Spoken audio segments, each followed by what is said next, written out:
Lee at Iridium. And look at all this. Look how many people I've got here tonight with me. I've got Mark Cloer. I've got Jam with me. I've got Dominic McCauley.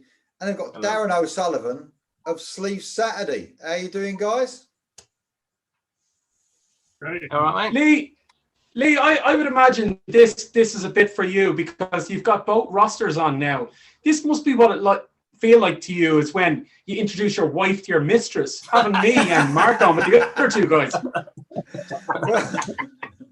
Well, some of you haven't met each other yet. Well, none of us have actually met each other, but you know what I mean. Online, we haven't met each other yet. So hopefully everyone will get on all right. I think we will. I think we would definitely get on all right. I just want to say before we start though, guys, something a bit sad happened today. A mate of mine died at a really early age today, only 53 years old. Richard Monday, and he's a good mate of mine, and he's left behind a really nice wife and a couple of daughters as well. And I just want to dedicate the show to him. And I just want to say that he would really take the piss out of this show. He would really rip the piss out of me and say, I need to grow up. That music is shit. And you need to just, So we need to have as much fun as we can, like we always do. And I'm sure he would be looking on thinking it's a good laugh. So Richard Mundy, mate, this show's for you. Really sad day for me, but he's a really good geezer. He would fucking love you lot, I'm telling you. So, right, okay. So we're going to talk about bad albums from great bands. And when we're talking about great bands, these are bands that we love, obviously. So we've had to, this is quite hard. We've had to choose bands that we love, but they may have. Oh, no, it wasn't. But, no, it wasn't. but so bad albums for great bands. I found it a little bit difficult. I did actually end up with quite a few, but we're not gonna name them all. This could either turn into another show, or it'll just be one show, and we do about 5 each, something like that. So they have to be, for a start, because it's easy to choose albums that you don't, if you don't like the bands. It has to be bands that you like. So we're going to go around the houses. I'm going to go last because otherwise I get really confused, and I'm going to do it in the order on the screen that I can see. It's probably different than your order, but that makes Mark Cloer first. So if that's all right with you, Mark, you can go first. Right. You can go first with your bad album from one of your favourite artists. There you go. Okay. Anybody who's ever seen me on this channel knows I'm a huge fan of loudness. That period from Thunder in the East through the early 1990s, I just love that period of that band. In 2004, they released an album called Racing. It was originally released in Japan, and then they re-recorded it in English and released it here in the States in 2005. This was the original lineup, and they brought back the original logo, which was the classic logo that the popular Loudness albums featured. And I had such high hopes for this album because it was the original lineup. They had brought back the original logo, so I just knew it was going to be in the vein of Thunder in the East, Lightning Strikes, Hurricane Eyes, the stuff that I love. Not so much. It's got elements of thrash, got that kind of alt rock vibe, even got some rap rock influence. Oh God. And the vocals, even though it's recorded in English, he might as well be singing it in Japanese. You can't understand what the mix of the vocals is just real muddy. Like I said, the popular Loudness stuff from back in the day was very catchy. You had a lot of hooks, sing along type stuff. There ain't nothing on this I can sing along to. I can't even decipher what he's saying most of the time. Now, the savior, as usual, is the guitar work of Akira Takasaki. I don't know what he plays. He always sounds great doing it, but just very disappointing. There's several albums in their catalog I don't care for, but this one's definitely the Was the was the Japan cover better than the actual cover better and the one that was released over there than the one that you have in your hand? I always find that with albums, the Japanese cover is better. Yeah. But I'm just gonna say the vocals on this are just like verbal vomit. You can't understand a damn thing he's saying. It's just noise basically. So That's a shame. love that. I think they're back on track now. Do you feel the same way?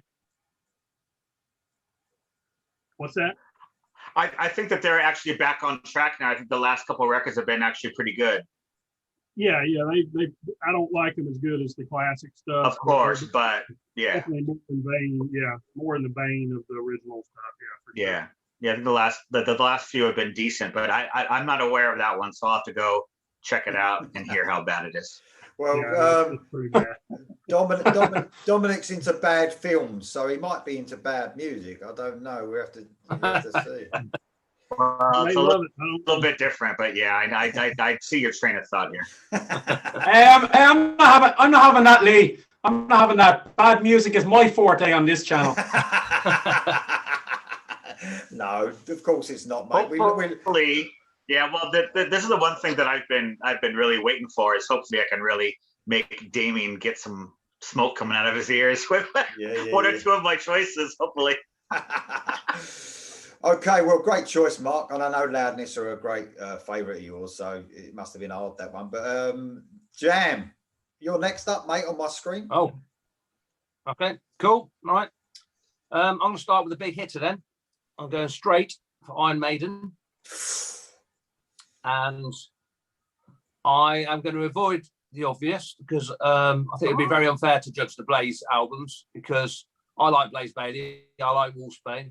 I think he was a good fit at the time. Not vocally, but he was the top singer at the time and fitted in well with because his stage presence and all that. I thought it was a good fit. And I think at the time of their music in the 90s, it was bad time for music in general. So I think it's difficult to judge those albums just for that. So I'm going with 1990s No Prayer for the Dying and Fear of the Dark as a double whammy.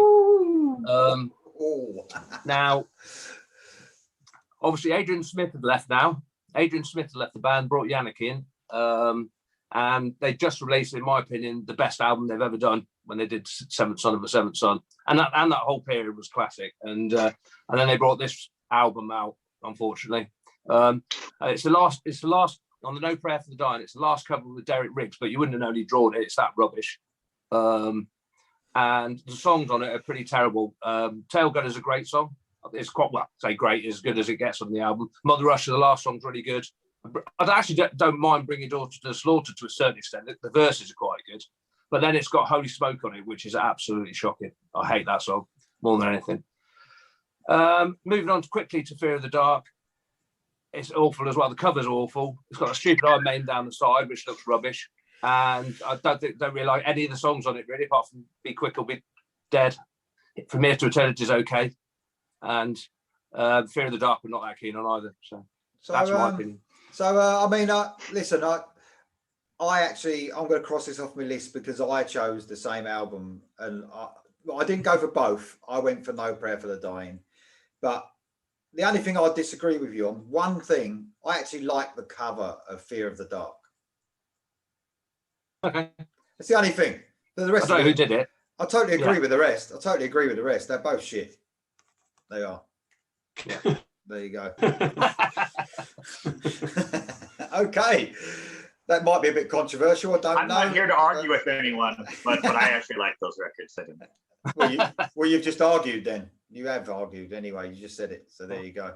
Well, not really. I mean, I'm not going to, make a big stink about it, but I actually didn't like where they were going with Seventh Son, all the songs becoming 32 minutes long and stuff. They were trying to go back to basics. Admittedly, it wasn't stellar stuff, but I understand why they were, because I was feeling that way as a fan.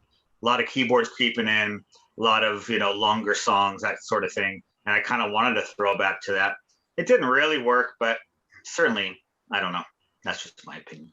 The only thing I'll say is that they were really slagged, and they have been slagged off, those two albums. But there's a lot of elements in those two albums that you hear now in their music, a lot more than you think. I think I can hear things from those two albums now in their music now. But that's just me. I might be full of shit, but there you go. Anyway, Dominic, you're next. All right. So I've tried to avoid, obviously, you know, when bands, a lot of times the singer will take the name of the band and just have a bunch of nobodies behind him and make new music or stuff. So I've been trying to avoid those. But obviously most of these are going to be Curse of the 90s, as we all know, was a terrible time in heavy rock for a lot of our favorite bands from the 80s. So my first one is from 1999, and this is Scorpions' Eye to Eye. If you don't know this album, which I'm looking at some blank faces, maybe you don't, they went a total pop direction. They didn't do what most of these metal bands do and down tune and make it all sort of new metal or grungy sounding. They went the opposite direction, and they actually sounded like they went to like Swedish pop producers, like, you know, like who were behind Britney Spears and things like that, and actually tried to cram the Scorpion sound into this. It's just abysmal. It just does not work whatsoever. And you've got to see the video for, I think it's To Be Number One or something like that. Klaus has all of his hair cut off, so it's just him with like a ring of a baldness, and Matthias is in like some sort of crazy plaid suit. And they've got like go-go girls around. It's mind-boggling. That sounds like a fucking party. Well, yeah. You know what? There are a lot of ballads on it, so you might really like this record. Listen, but fuck it. I'll tell you what. It's shocking. I'll tell you what. It's lucky I chose 11 big albums, because that's fucking one of mine as well. Thanks for that. Cross that off. Excellent. Yeah, I've got Poppy. Right, I've got Pop. The only thing that sounded like any resemblance to the Scorpions was Klaus Main's voice. The rest of it was just shit. Absolutely shit. Yeah. Yeah. Gotta agree with you there. And I love on Wikipedia where it says, oh, it's James Kodak's first album with Scorpions. Well, you'd never fucking know it because it's all drum machines. Yeah. Terrible. So, anyway. Terrible. There you go, Scorpions, Eye to Eye. Nice one. Nice one. Okay. Darren. You know, when me and Lee had a cup of tea on Sunday morning, and Lee told me about this video, and I was making a bit of breakfast, and we were having a chat.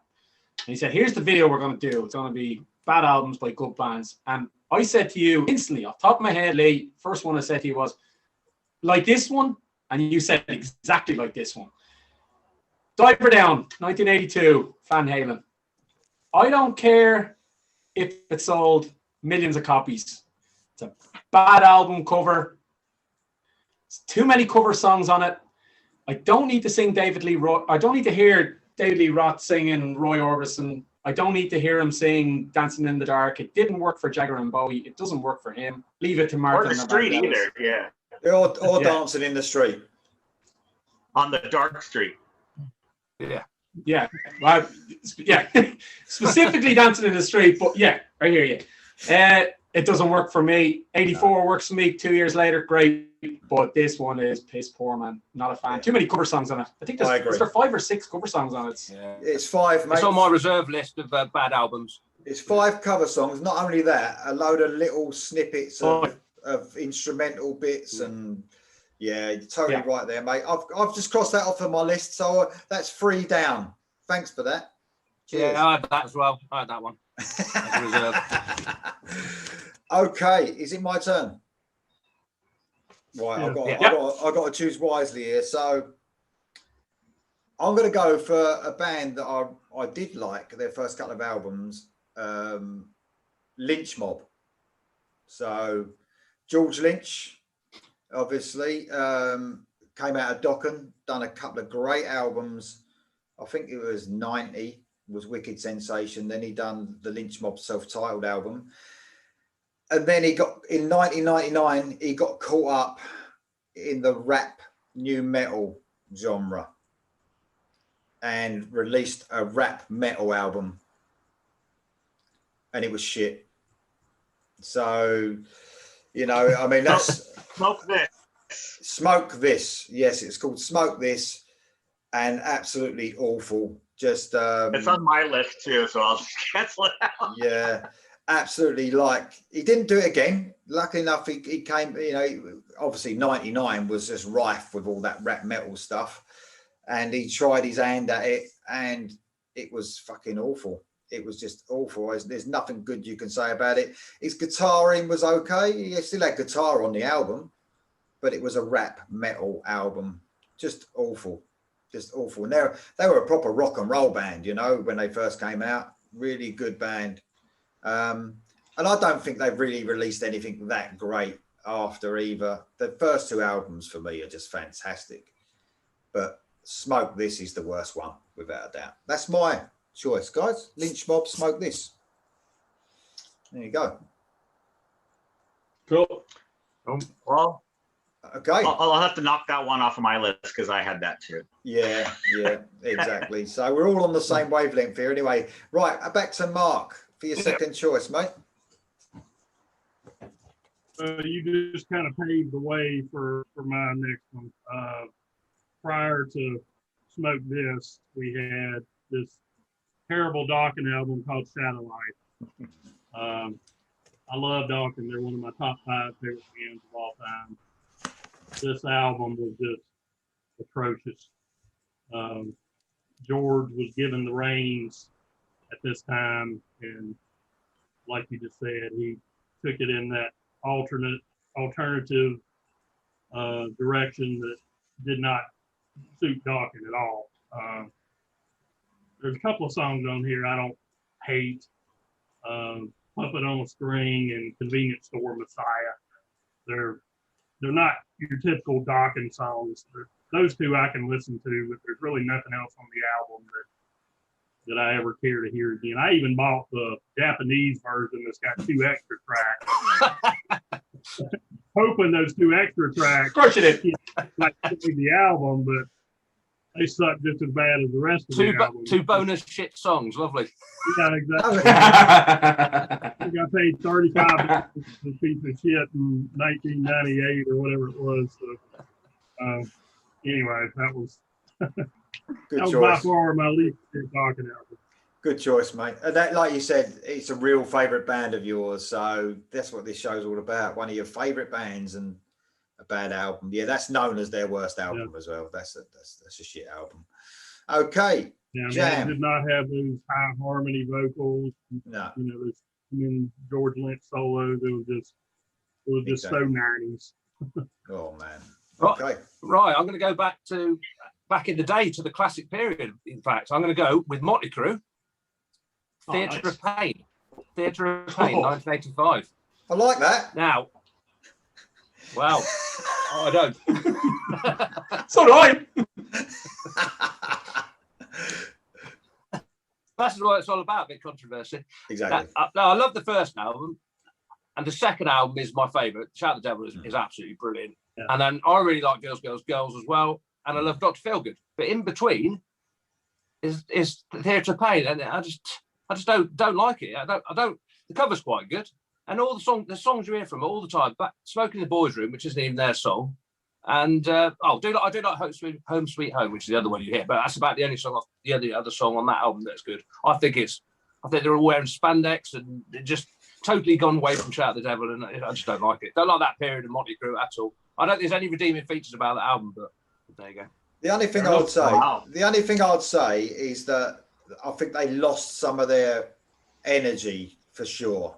The drugs were a big fucking deal, obviously, and I think that a lot of their energy was lost on the album. But I actually like it. I don't like it as much as Shout the Devil or the debut either.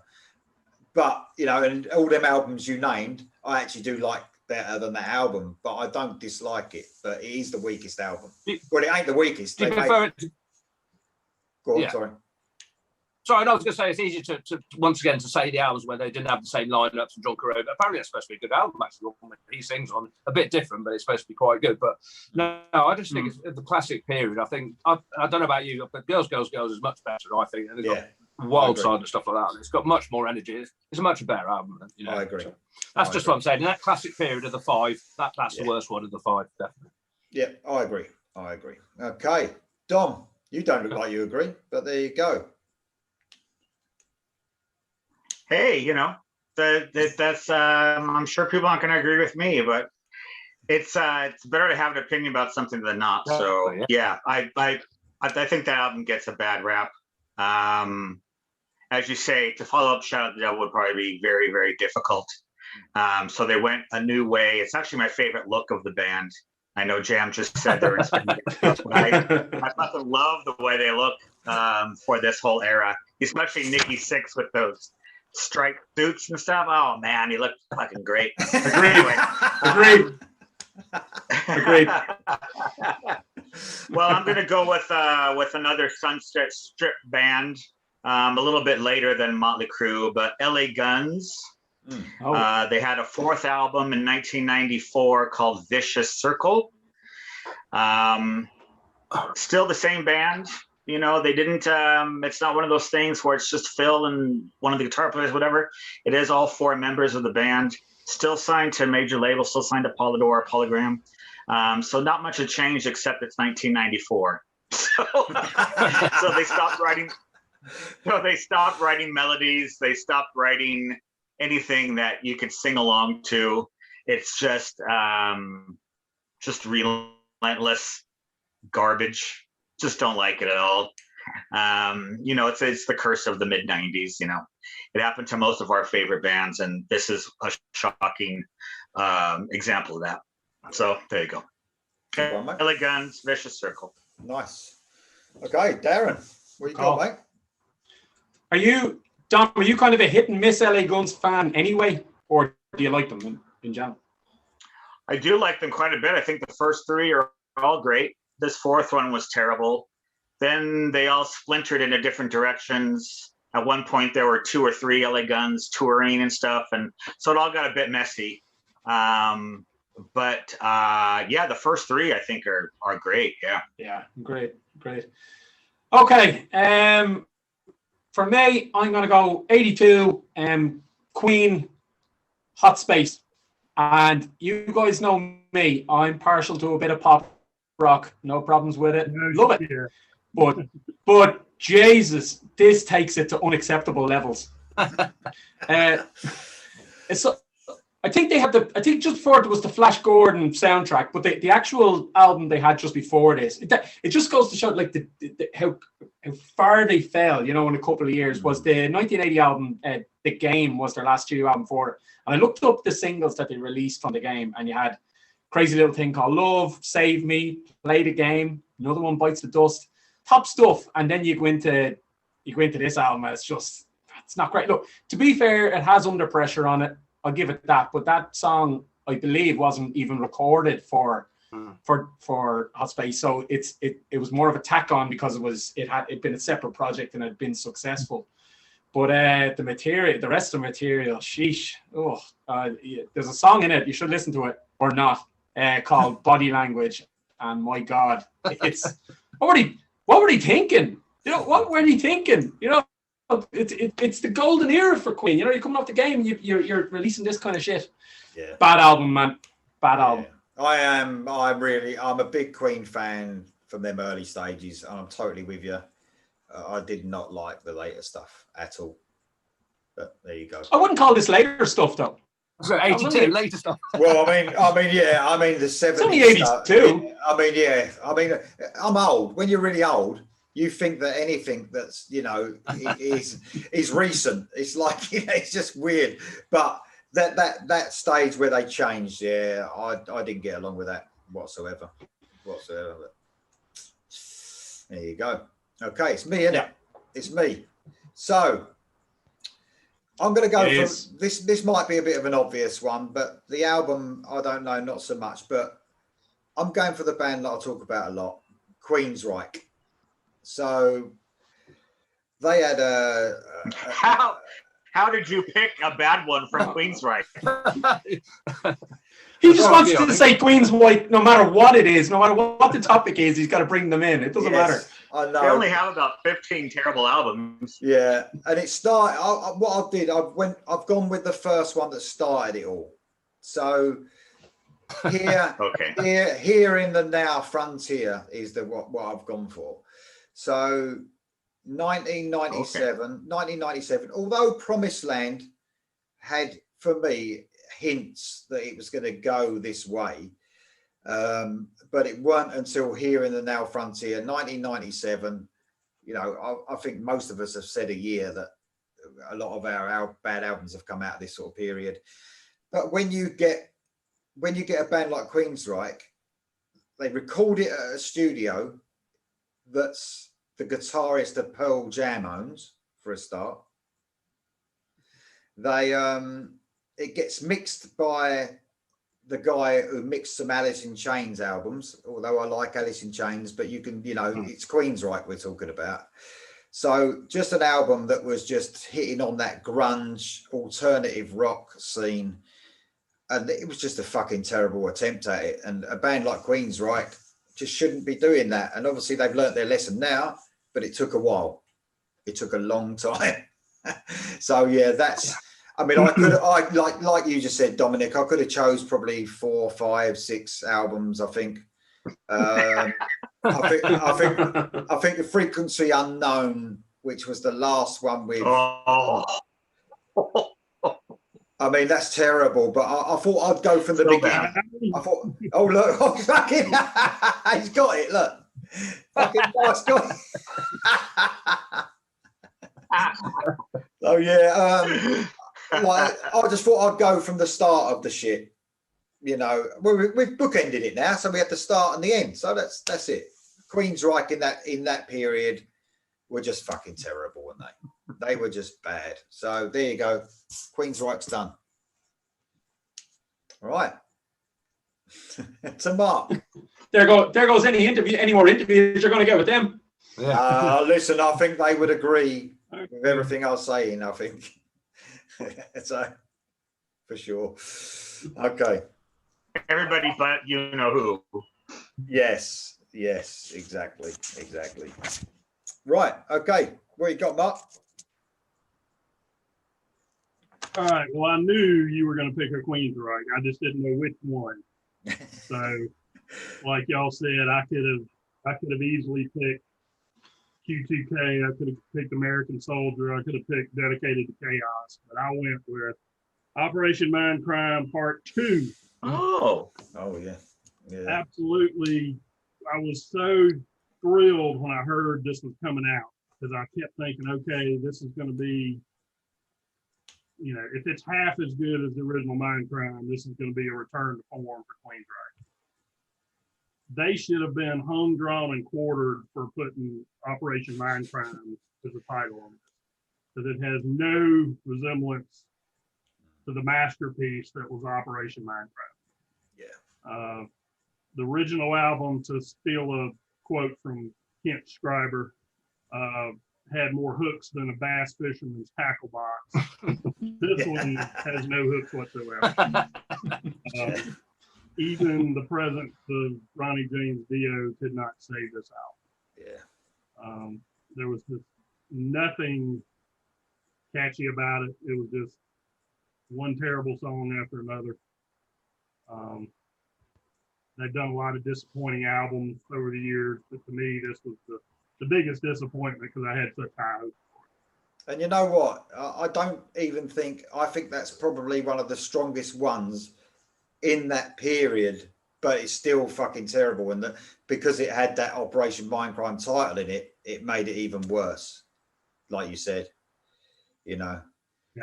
And this also brings up a promise that we had from our guy, Darren O'Sullivan, from the show Sleep Saturday. He promised us he was going to review Operation Mindcrime, the original, and he hasn't. Why haven't you done this? It's on the roster. I promise. Just wait. way down. No, I'm not messing. I'm no, I'm not messing. It's on the roster. I made a promise. I'll do it. No doubt about it. It'll come out of nowhere, up on your screens very soon. Good. Don't review Operation Mindcrime 2. All right, we're not asking you to do that one. Okay, so Yeah, don't get the wrong one. yeah, fuck's sake. Yeah. All right. Oh, Jam. imagine. Yeah, I know. Right, what you got, Jam, for your third one, mate? Yeah, I'm going another double whammy again, but I'm pretty sure no one's going to have this anyway, so I'm not too concerned. I'm going with Halloween and Pink Bubbles Go 8 from 1991 and Chameleon from 1993. Yeah. Now, I absolutely loved Halloween when they first started. They were absolutely fantastic. The first album was a bit of a thrash album. The second album, when they got Michael Kiske in, they invented power metal basically, but decent power metal. Obviously, they invented it. Keeping the Seven Keys Part 1 is fantastic. Part 2 is nearly as good. And Halloween were on top of the world at this point. They opened the Monster Rock in 1988. They just got signed to EMI, and then they go and release an album called Pink Bubbles Go 8. Look at the fucking cover. Look at it. It's shit. What's that? It's a woman with a fish. What's going on? Absolutely terrible. Yeah, I've got to say. Well, that's what I'm saying. Yeah, I was just going to say, Jam, that's what I was saying about Queen. What are they thinking? You know, they're on top of the world and they just drop off a cliff. Yeah, I think Kai Hansen left after Keep the Seven Keys Part 2, and Michael Kiske sort of got more involved in it because apparently the story goes he doesn't actually like metal. So I can see why, if he was in charge of the band, that's probably why they went that way. But I mean, Kids of the Century, the single was quite good. It was all right. And then the rest of it's just completely forgettable and never listened to it since. I've got it on bloody double vinyl there. I think it's only one CD, one record, but yeah, terrible. Good and choice. then after that, they got even worse. He's only warming up. Yeah. Chameleon. After this, I mean, you've probably heard the stories of Chameleon. I haven't got that, luckily, but I'm just going to read. I'll just leave it here. I'm going to read out what it says in Wikipedia. All right. A nutty amalgamation of Yngwie Malmsteen-ish, weirdly refined, classical metal crossover, bluesy stadium rock, Britpop, synth heavy prog, rock, folk, big band swing, some straight up pre-Trans-Siberian Orchestra metal sprawl, and if you can believe it, more. That's what it's like. Oh my God. And like you said, mate, them Keeper of the Seven Keys albums, they were fucking brilliant. And then, yeah, just like you said, off a cliff, mate, without a doubt. Without a doubt. Oh, sorry, can I just finish by saying that they got Andy Darren in after that. They kicked Kiske out or he left or whatever, and they rebuilt their career. They did Master of the Rings, which was really good after that, back to what it started with. But they lost to their fans by then. It was too late. And obviously now they've had a reunion with Kiske again, and Lee's reviewed some of it, and I can't wait for the new album. It should be really good. Well, and some of the stuff in between was good as well. He obviously likes heavy metal again now, so it's all right. If I must do, yeah. Or he wants to pay his mortgage, mate. He needs to pay his mortgage. Yeah, without a doubt, mate. Without a doubt. Okay, good one, that Jam. Really like that because it's a good subject. Because Halloween, I think it's next month for bringing out their new album.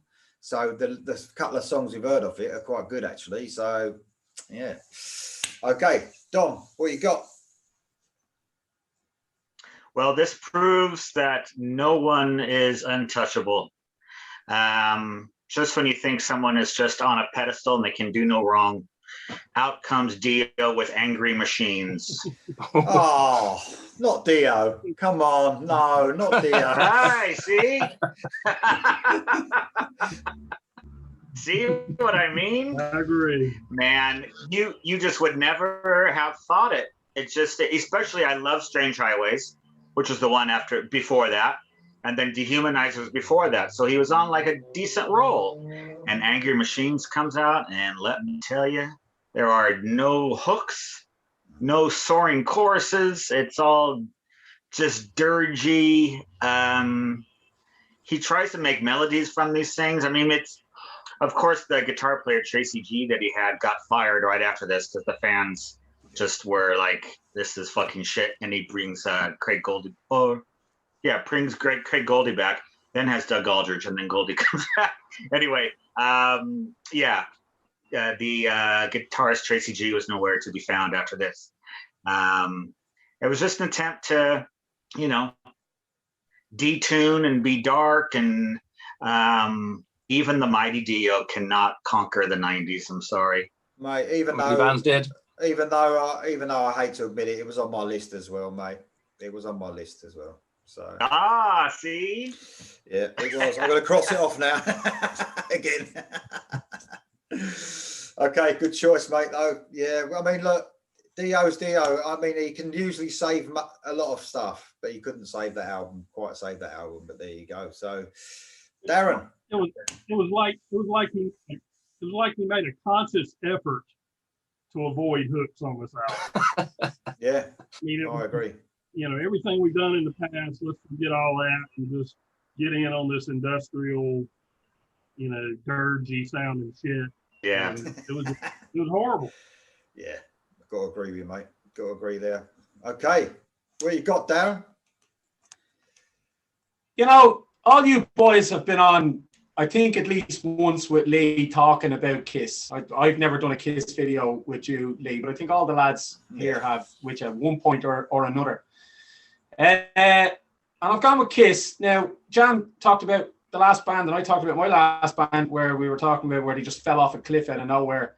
Kiss were already falling off the cliff at this point. They were tumbling down the hill at this point. I'm going 1981, Music from the Elder. Oh, look at their faces. Look. They love this album. I'm going there.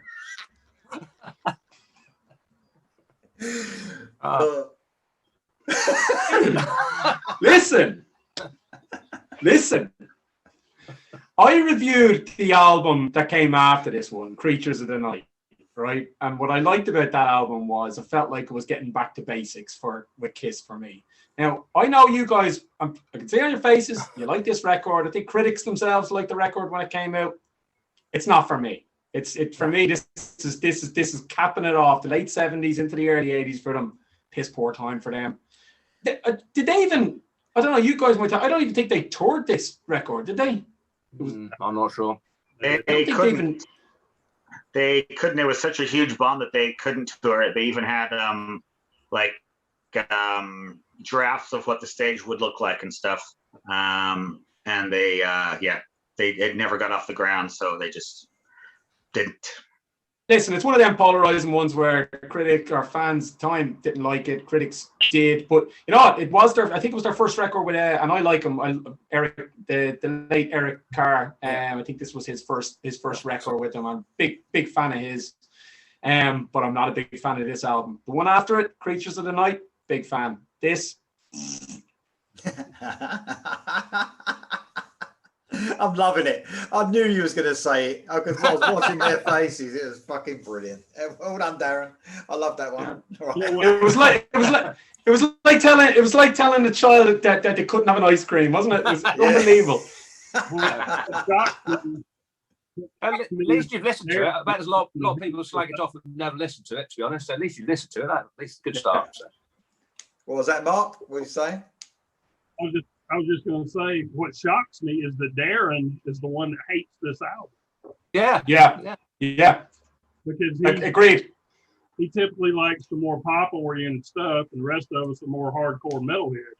Now, I don't hate this album. I don't love it. I'm kind of in the middle with it. How can Darren not love I'm Just a Boy? But you see, Right, this is where you're kind of missing the point sometimes, where I do like the poppier stuff sometimes, but at the same time, sometimes I just like a rock band to be a rock band, and Kiss aren't on this. So there you go. For me, it's not great. Good choice. I loved you chose that one because I just loved it. I'm going to look back at their faces on that. It was brilliant. Absolutely. Okay. I'm going for an album. Some people I think like this album, but I think they went proper downhill on this one. So Skid Row. So I'm not going to go for the more obvious later albums with the new singer. I'm going to go for one with Sebastian Bach singing.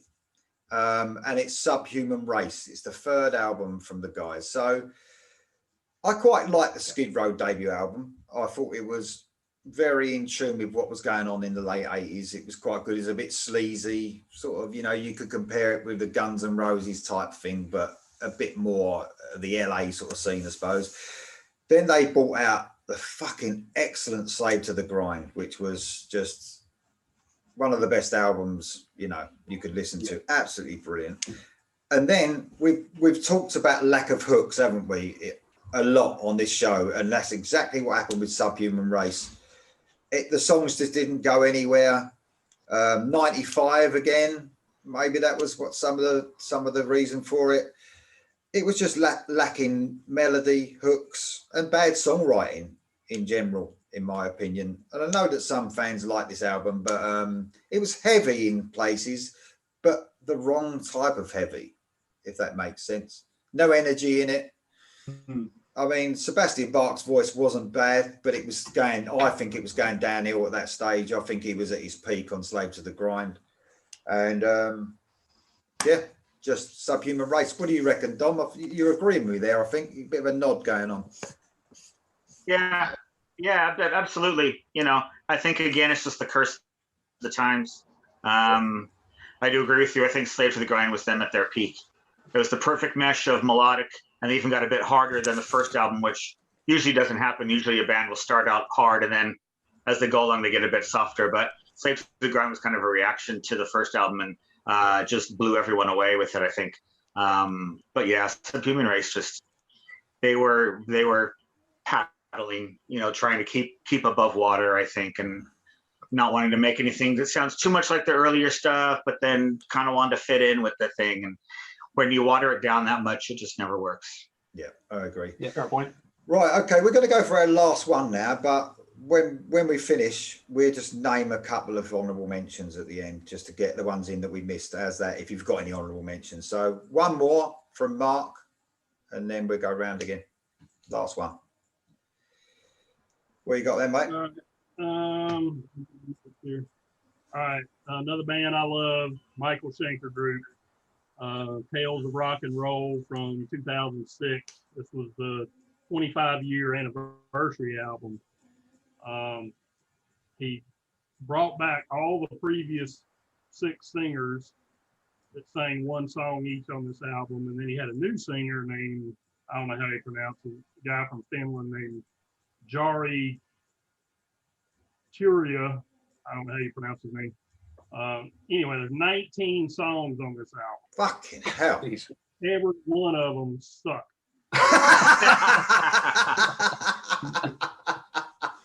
Did you get the Japanese of this one as well? Yeah. The bonus track. The most 21 terrible songs. The most bizarre thing about this album, there is no pause between the songs. It is like one continuous song. As soon as there's no space between them. As soon as one song ends, the next one kicks off, and you have a hard time determining without looking at the number on the CD player what song they are. Because it just sounds like one. Occasionally you'll hear the new or the different singer come in and say, "Okay, that's a new song," but it's terrible. And it ain't even a concept album that he had on this album. It's not even a concept album. Yeah, it's just very disappointing. Oh, mate. Yeah, you could forgive it then. The concept is shit.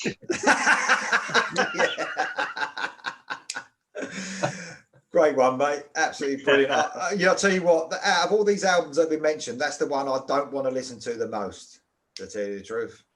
So thanks for that. And what you want to list a Chameleon before that? Oh, I don't think so. Yeah, I'm just thinking now. I don't know to say the truth. But okay, Jam, to your last one then, mate. What you got? Yeah, this will be controversial. I'm going for Led Zeppelin.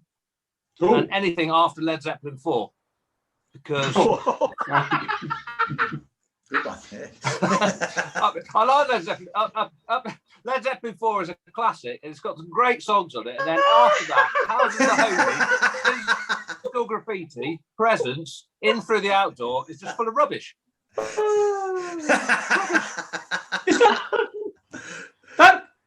That is brilliant, but it is a form of cheating. Overrated band I've ever heard, Led Zeppelin. I appreciate what they did, but they just went their own asses off Led Zeppelin for and just brought out some boring, folky, rubbish stuff. Kashmir's a good song. I'll give them that one. But I mean, can anybody name a song from In Through the Outdoor or Presents? Can you name a song from it? Because I can't. Presents, we've got Achilles' Last Stand. Right. I mean, In Through the Outdoor, it's got All My Love and Karambalasa, whatever that's called. I actually really like that album. Anyway, I just think they were better in the early days. There you go. You're saying Physical Graffiti is shit. Yeah, in my opinion, I don't think there's much on it that's good. Yeah, I don't. There's one song they do. It's just a drum solo, basically.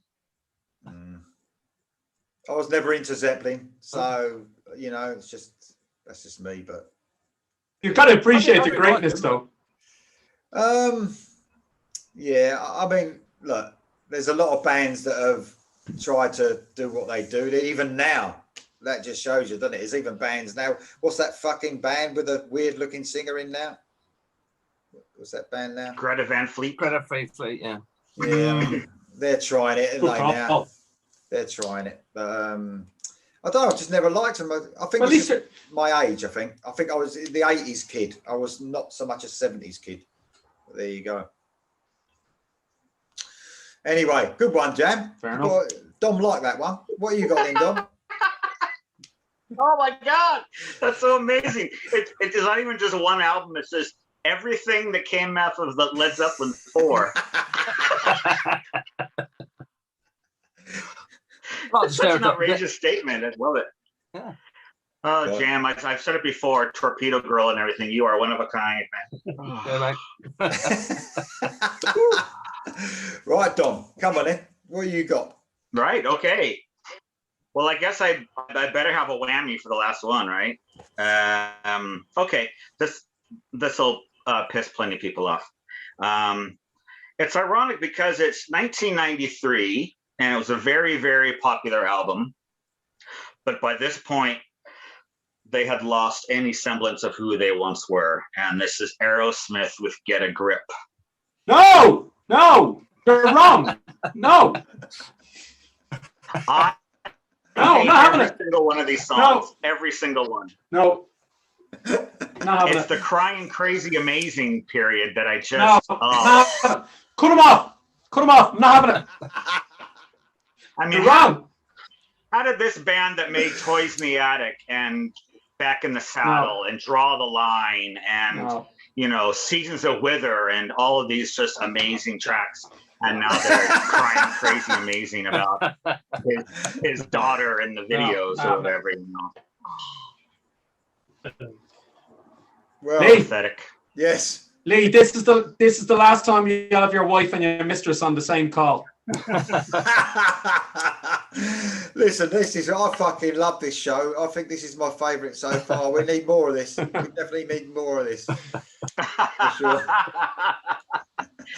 I was a huge Aerosmith fan back in the day. I know they didn't do much over here, but in the States, I mean, they were, them and Kiss were probably the two biggest American bands around 76, 77.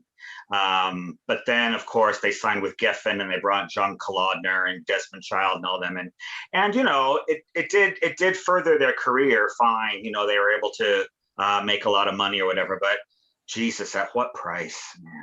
I don't know if it furthered their career. I mean, their career was furthered by doing that rap thing in the mid-'80s.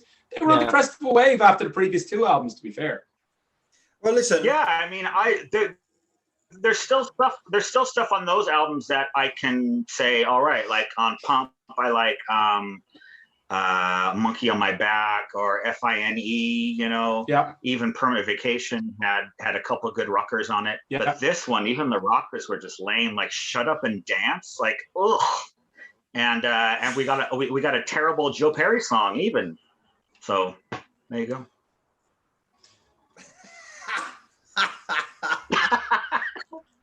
I done a video on 5 coolest singles by I done a video on the 5 coolest singles by Aerosmith. Don't watch it, Dom, because 2 songs from that album are on it. Only 2. Well, coolest singles, only singles, Crying and Crazy. So there you go. Oh, but not amazing. You didn't get the triple threat. No, I didn't do the triple threat. I didn't want to totally lose credibility. They're one of them bands. Crying Crazy, Amazing. I thought they're all one song. They're another one of them. They're another one of them bands, aren't they? They're another one of them bands that completely changed. You know, like so many bands did at some point in their career. There's not many bands that have stayed the same as they have all the way through, is there? They've gone through dips of changing their sound. And I will say that this is what's weird about the year it came out in 1994. Most of these classic bands were trying to compete with the grunge, whereas Aerosmith went the complete opposite. They went the MTV ballad range, which you know, for a straight up rock band to have a successful album in 1994 was pretty damn rare. So they accomplished that, but it's just well, everyone's going grunge. I mean, Joe Elliott cut his hair like Kurt Cobain, you know, in the one of their videos around the mid 90s, you know. So you'll give them that. Yeah. So you know, but still, it's absolutely horrible. Well, Darren's still here, which is a good thing to give his last choice. What you got, mate? Well, you know what? I actually thought before Dom came out with that outrageous last pick, I thought I was going to. I thought me and Dom might have found. I thought he might be the after trying and testing this on Lee and Mark. I thought Dom, you might. I knew Jam definitely wouldn't be, but you might be the weak link here. Where's your thoughts on Genesis? I love Genesis, but it's a but. Go on. My period is Duke, Abacab, and Mama album. Of course, after that, it's a bit, you know. All right. Well, I'm going to go Genesis, and I'm going Calling All Stations, 1997. Yes.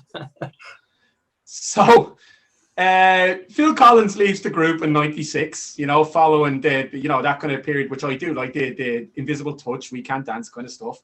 And don't get me wrong, I like them albums you called out as well, but Phil leaves, and it's a classic case of a band just not knowing when it's over. It's over, lads. Let it go. Rutherford and Banks go. We recruit in another guy, what was his name? Ray Wilson. I think he came from kind of a post-grunge kind of, what would you say, kind of proggy kind of band. I think, what's their name? Stillskin. Yeah. Man, it's over. You know, this sounds nothing like Genesis. Actually, you know what? I'm actually thinking of it now. I'm starting to sound about this because I'm harkening back to Phil Collins. Now I know how the Peter Gabriel fans feel about me. It's not Genesis. It doesn't sound like Genesis. It's not Genesis. You're right. It's just come to me. I think that's how Peter Gabriel fans feel about me because I'm moaning about this. Full circle. It's the circle of life. That's it. Yeah. Anyway, to clear up my goal, it's a piss poor record. Don't listen to it. Terrible. Awful. I've actually tried this album at least a good 5 times, just because I think there might be something in there that I'm just missing because it's not playing by the rules, you know what I mean? But it's just not. There's just nothing to catch on. There's nothing to hold on to. Just awful. Great choice, then, mate. So my last choice is a band that I think most of us like, Journey. Yeah. Oh, okay. That'll be good. So I've gone for Generations 2005. So okay. The album before that was Arrival, which was a great album with Steve Algeri on vocals, and he done a great job, probably nearly as good as the singer now, Arnold Pineda. And it was a real album that was just packed full of great songs. And then they decide in 2005 to keep him in the band, but share the vocals with all the people that can't sing as well in the band. So I think Ross Valerie even has a song on that album, doesn't he? yeah, I just don't understand it. 73 minutes long, this album. And the only song I would say was a decent, and it's a very good song, is Faith in the Heartland, which was an excellent song. I think it kicked the album off. But the rest of it, why they changed what they did, obviously they weren't having success anyway. I don't think Arrival did anything, like sales-wise. So they probably thought the next best thing would be to let all the singers sing. I don't know if the fans thought that would be... They actually gave this away at a show, this album, before it came out. Yeah. And then by the end of the tour, they were actually paying people to take it. Yes, exactly. It has hints. It has hints, but the only hints that are any good on it are the ones with Steve or Jerry in it. And I just don't. I don't like albums that have multi vocalists most of the time, anyway.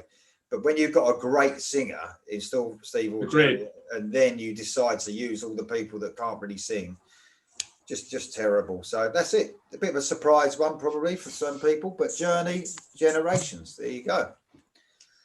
So yeah. So the only thing I would disagree on there. I love the two songs Dean Casanova sang. Yeah. Oh well, yeah. He's got a good voice. Yeah.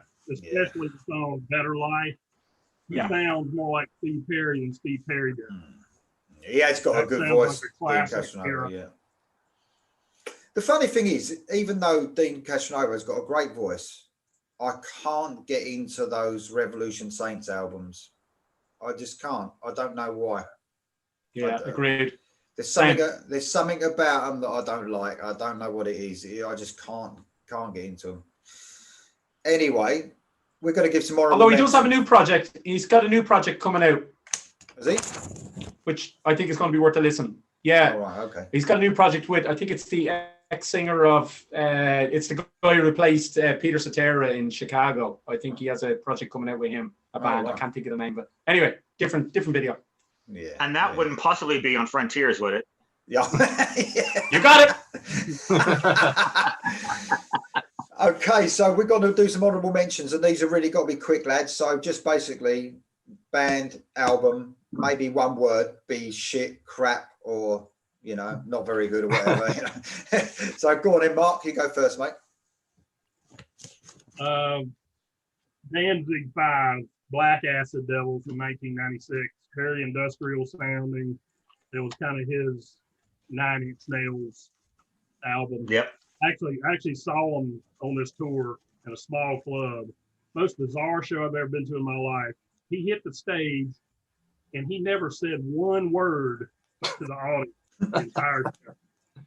It was from one song to the next, never said hello Cleveland, or in this case hello Columbia, or kiss my ass or anything. I mean, he didn't say a word the entire time. At the end of the show, he trashed the stage, left, and I looked at the girl I was with and my buddy that I was with, and I said, well, I guess we're not getting an encore.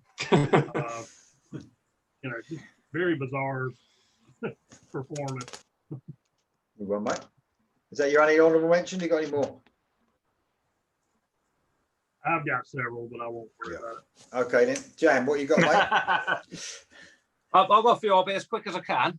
I'm going to go Twisted Sister, the last 2 albums, come out and play Lovers for Suckers. The first 3 brilliant, last 2 commercial. And it's got Leader of the Pack on it, which is just, no, don't have that. Yeah, exactly. New Volbeat album, I think they've sold out, don't like it. Them Crook Vultures should be brilliant from all the band members, rubbish album. New Foo Fighters album, don't like. Linkin Park, Thousand Suns, don't know what they were thinking. It's nothing like Linkin Park sound like. Pink Floyd, Final Cut, not very good, but it has got Knock Loud John on it. And then finally, I had Danzig 5 to mention, and I want to couple it up with Wild Heart's Endless Nameless, because basically both those albums are just noise. There is no song involved in any of that album. Any of those albums are just noise. Yeah. And that's it. Thank you very much. Thank you very much. Right, what you got, Dom? I'm looking forward to this. I will spare you my list of about 30. I will go with 2 that came out last year, okay? One is Ozzy, Ordinary Man. Worst fucking solo album he's ever made. I like it. Just good. Somebody has to. Yeah, it's just just lost anything that he ever had. Just I don't know who he's working with now. Some young kid who doesn't normally do hard rock, and I don't know. Fuck that. And Post Malone and all that shit. Grasping at straws. Just retire before you're dead. And then the other one I'll say is I know that Lee doesn't like this band. I don't know if anybody else actually has fans, but Deep Purple, who haven't been amazing over the last 10 years, but I think the last few records have actually had some decent tunes. But last year they had an album called Whoosh, and it was just practically unlistenable, just no tunes. Yeah, and it was on tons of critics' best of lists and stuff, and I just didn't hear anything on there. So I'll just keep it to 2 more recent ones. Okay, thanks, mate. Darren, what you got? Anything? Yeah, I got one for you. I'm going to go Journey as well. Oh. And I'm going Trial by Fire 1996. A singer who doesn't want to be there. I don't know why he's there. Why Steve Perry's there. Maybe it's a contractual thing. Who knows what he was doing. He didn't want to be there. Too many songs, too many ballads, too long. And Rex, if you're watching, you're wrong. Raised on Radio is better. I quite like Did that. I just hear Darren say too many ballads? Yes, you did. Yes. You did. I like quality over quantity, Dom. You know. Yeah, it is too long. I mean, I don't mind some of it, but it is too long. But there's snippets that are okay for me. Its lead single is great. Its lead single is great as a ballad. I'll give it that. I think it was Grammy nominated, but the rest of it, too long. Too long. Okay, Go ahead, Nick. I've got 3. First one, I've got Rat, their self-titled album, 1999. Bluesy, no hooks, bad production, boring as fuck. The next one I've got is Boston. Their last album, well, I mean, when you say last album, that could have been fucking 20 years ago, you know, but it's actually 2013, Life, Love and Hope. Bit of a shit title as well. 6th album in like 50 years or whatever. Nothing like the old Boston for me. Loads of vocalists used. I used a woman as well. Sorry, I'm not against women, but you know, I'm just saying, you know, it's just no. They even dug Brad Delp's vocals out of like the grave, you know, somehow, and he was singing on some of it, you know. Not very good at all. And the last one, Mark actually messaged me and said, are we gonna talk about the elephant in the room? And no one has. I was just waiting for that. No one has mentioned Yeah. the elephant in the room. The obvious, Dominic might not be so much because I don't even think he likes the band that much. But St. Anger. Oh, Saint Anger. Yeah. Oh, yeah, Wow, yeah. none of us mentioned it. Yeah. Yeah, you're right. It's on my list. Absolutely. I've left that on purpose. Absolutely awful. I mean, even if you can get past, you can't get past the production because as soon as that fucking that snare drum hits, you might as well just get a fucking biscuit tin out and just hit it with a fucking broom handle or something. I don't fucking know. Absolutely terrible. I don't know what they were going for. They were going for that grungy type thing. Hardly any guitar solos. Awful production. Sort of thinking they were something like, I don't know, System of a Down strokes with fucking Nirvana, or I don't fucking know what they were doing, but it was bad. It was really. Don't try and put a label on it. It's impossible. Yeah. Well, you put shit. That's a good one. Yeah. Out there. So I thought that's good actually. We ended with St. Anger. We went through a whole fucking thing and no one mentioned it. I think it was just trying to avoid the obvious one. I think that's all it was. You know, Yeah. we were all thinking someone's going to have that, so I won't say it. I have literally listened to this album 3 times. I listened to it when I bought it. I said, my God, this is horrible. I threw it aside. I picked it up a year later, thinking, okay, it can't be as bad as I remember. It was. I listened to it a couple of days ago just to reaffirm, and it's even worse than I remember it the first 2 times. It's just terrible. I can't believe they put their name on that. Yeah, and you still got those fans, ain't you? I fucking love that album. You still got those fans, and it's just fucking terrible. Yeah, and the worst thing is Jam. Sorry, I don't know how I get you mixed up. It's the Bald Heads, whatever. Jam coming up with that. He's fucking program, all killer, no filler, making me do a Metallica and making me choose a fucking song off St. Anger because there's only 10 albums.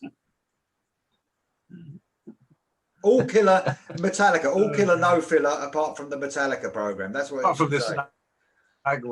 Yeah. I'll say this. I'll say this though. Now the lads are on the call. That's a great series. All killer, no filler. So good job on that, lads. Really enjoy that. Yeah. Playing a bit of FIFA, listening to you guys talk about that. Great series. So keep it up. Good stuff. Thanks. Well, cool. Good fun doing it as well. Thanks for that. 1982 tomorrow. So we do 1982. It's an interesting year. That one. Doing it tomorrow, eh? Okay. Yeah. Oh yeah. Yeah. Sorry. Yeah. Tomorrow. Anyway, listen, guys. I've really had fun doing this. I know we've had a few laggy problems, but it has been absolutely a bundle of laughs. So thanks very much to you guys for coming on. And we have got, even though Darren says he doesn't want to get together again, he's going to come on with everyone again, and we're going to do something else. I know we are. So absolutely. Exactly. So thanks for coming on, guys, and I'll see you all next time. Later.